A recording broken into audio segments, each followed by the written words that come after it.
మే 21 సరిగ్గా ఇదే రోజు భారత మావోయిస్టు ఉద్యమ చరిత్రలో చీకటి దినంగా మిగిలిపోయిందా?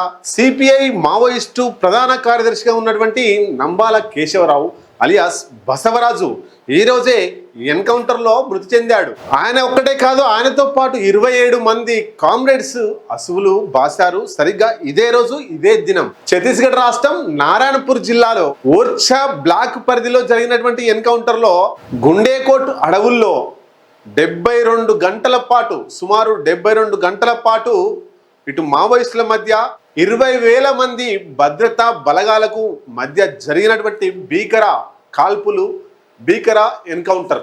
ఆ 20,000 మందిని ధైర్యంగా ఎదిరించి చివరికి వీరమరణం పొందినటువంటి నంబాల కేశవరావు చనిపోయిన రోజు ఈ రోజే. శ్రీకాకుళం జిల్లా కోటబొమ్మాలి సమీపంలోని జియన్నపేట గ్రామంలో పుట్టిండు ఈ నంబాల కేశవరావు. ఆయన ఒక పాఠశాల ఉపాధ్యాయుని ఇంట జన్మించిండు. అంటే వాళ్ళ తండ్రి పాఠశాలలో ఒక టీచర్. మొత్తం మీద వరంగల్ ఇంజనీరింగ్ కళాశాలలో సీట్ వచ్చింది నంబాల కేశవరావుకి. అప్పటి వరకు స్కూలు, కాలేజీ, ఆటలు పాటలుగా ఉన్నటువంటి నంబాల కేశవరావు యొక్క జీవితం ఇంజనీరింగ్ సీట్ రావడం వల్ల ఒక్కసారిగా మలుపు తిరిగింది. ఆర్ఈసి క్యాంపస్ లో అడుగుపెట్టిండు. దోపిడి రాజ్యం సుస్థిరం చేయడానికి పాలక వర్గాలు ప్రయత్నం చేస్తున్నప్పుడు దాన్ని అడ్డుకోబోయిండు. అవినీతిని, అన్యాయాలని ఎదిరించిండు. పాలక వర్గాల అణచివేతను ప్రతిఘటించడానికి సాంకేతిక నైపుణ్యతను కూడా పట్టుకున్నాడు నంబాల కేశవరావు. ఒక ఇంజనీర్ అయిండు. సాయుధ దళాల నిర్మాణం, మిలిటరీ శిక్షణ, ఆత్మరక్షణ దాడులు, ఇలా అనేక రంగాలలో ఆరితేరిండు నంబాల కేశవరావు. అనేక విషయాల్లో తానే మార్గదర్శకుడిగా నిలిచి కింది వారికి శిక్షణ సైతం ఇవ్వగల నేర్పరి నంబాల కేశవరావు. విప్లవాన్ని నడిపించడంలో 5 దశాబ్దాలకు పైగా ఉద్యమంలో కొనసాగిన ఒక బాధ్యతాయుతమైనటువంటి సిద్ధాంతకర్తగా ఉన్నటువంటి వ్యక్తి నంబాల కేశవరావు. ఆయన చూపిన తెగువ వెలకట్టలేదిగా మావోయిస్టులు కొనియాడుతుంటారు. ఒకే లక్ష్యంతో 53 ఏళ్లుగా పోరాడి తుదకు అమరుడయ్యిండు. మావోయిస్టు పార్టీ అత్యంత క్లిష్ట పరిస్థితిలో ఉన్నప్పుడు కేంద్ర కమిటీ కార్యదర్శిగా బాధ్యతలు చేపట్టిండు బసవరాజు. మొదటి కార్యదర్శి ముప్పాల లక్ష్మణరావు అలియాస్ గణపతి. ఈ గణపతి ఏజ్ మీద పడడంతో నెక్స్ట్ కార్యదర్శిగా బసవరాజును ఎన్నుకున్నారు. ఆయన మరణం ఉద్యమానికి తీరని లోటే అయినప్పటికీ తన బాధ్యతలను భవిష్యత్ తరానికి అందించడం కోసం ఆయన ముందుగానే ప్రణాళికలు సిద్ధం కూడా చేసిండట. వీర మరణానికి కొద్ది రోజుల ముందుగా సహచరులతో మాట్లాడుతూ ఆయన స్పష్టతతో, నమ్మకంతో ఉద్యమాన్ని ఎలా కొనసాగించాలి నా అనంతరం అనేటువంటి విషయాలు తన అనుచరులతో చర్చించిండట. నా గురించి ఆలోచించకండి, నేను ఎక్కువగా ఈ బాధ్యతలు, కేంద్ర కమిటీ బాధ్యతలు 2 లేదా 3 సంవత్సరాలు నిర్వర్తించవచ్చు. నా ఏజ్ రీత్యా నేను ఎక్కువ కాలం ఉద్యమంలో పనిచేయకపోవచ్చు. మీరు యువనాయకత్వం మీద, వాళ్ళ ప్రాణాల మీద ఎక్కువ శ్రద్ధ పెట్టవలసి వస్తుంది అని తన సహచరులతో, పార్టీ ముఖ్య నాయకులతో ఆయన చర్చించిండట. ఉద్యమాలు త్యాగాలతో బలహీనపడవు, త్యాగాలు ఎన్నటికీ వృధా కావు. చరిత్రలో ఎప్పుడు కూడా అలా జరగలేదు. చరిత్రలో ఎప్పుడు కూడా త్యాగాలు విప్లవోద్యమాలకు శక్తినిచ్చినాయి. నాకు ఇప్పటికీ ఇంకా నమ్మకమే. త్యాగాల ప్రేరణతో విప్లవోద్యమం అనేక రేట్లుగా ముందుకు పోతుంది. ఎక్కువ శక్తితో, ఎక్కువ స్థాయిలో ముందుకు పోతుంది. తిరిగి లేచి మళ్ళీ నిలుస్తుంది. లేచి మన ముందుకే వస్తుంది ఉద్యమం.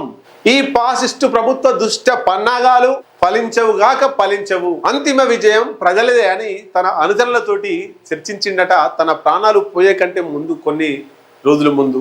విప్లవోద్యమం అంత క్లిష్ట పరిస్థితిలో ఉన్న ఆయన ఆత్మవిశ్వాసం హిమాలయాల కంటే రెట్టింపైనదిగా మావోయిస్టులు కొనియాడుతున్నారు. హిమాలయాల అంత ఎత్తు, అంత అమరత్వం కేశవరావుది అని చెప్పుకొస్తున్నారు. మావోయిస్టు పార్టీలో కొనియాడుతున్నారు. పీడిత ప్రజలకు కలలు కూడా ఉండకపోవచ్చు.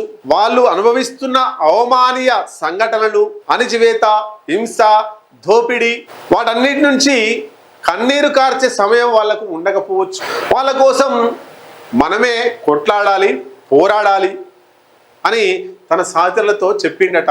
దోపిడి సమాజం ఆ ప్రజల దేహాలను, మనసులను పిండి పిప్పి చేస్తుంటే వాళ్ళ నెత్తురు చెమటై కారడమో చిత్రహింసలతో నెత్తురై కారడమో తప్ప ఎండిపోయిన కళ్ళలో నుంచి కూడా కన్నీరు కారే అవకాశం లేకపోవచ్చు.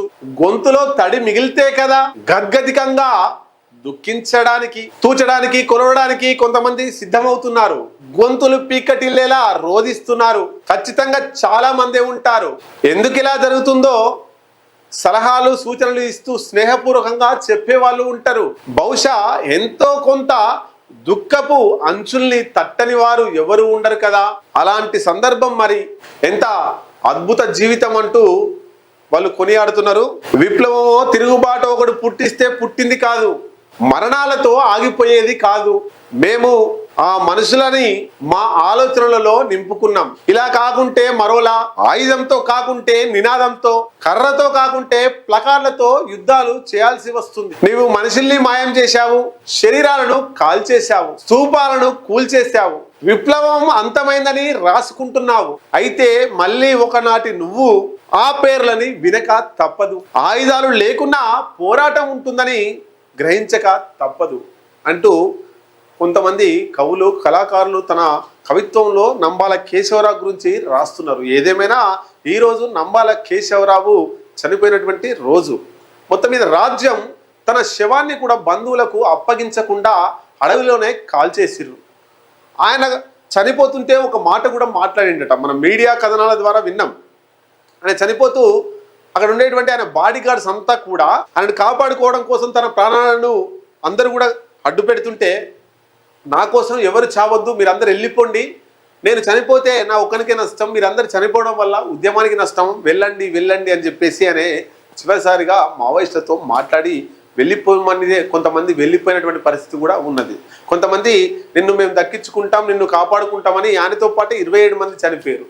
మొత్తం మీద మావోయిస్టుకు సంబంధించి ఆపరేషన్ ఖగారు చాలా ఇబ్బందికర పరిస్థితులలో కొంతమంది అగ్రనేతలు ఎన్కౌంటర్లో మృతి చెందిర్రు. నంబాల కేశవరావు లాంటి వాళ్ళు కొంతమంది లొంగిపోయారు.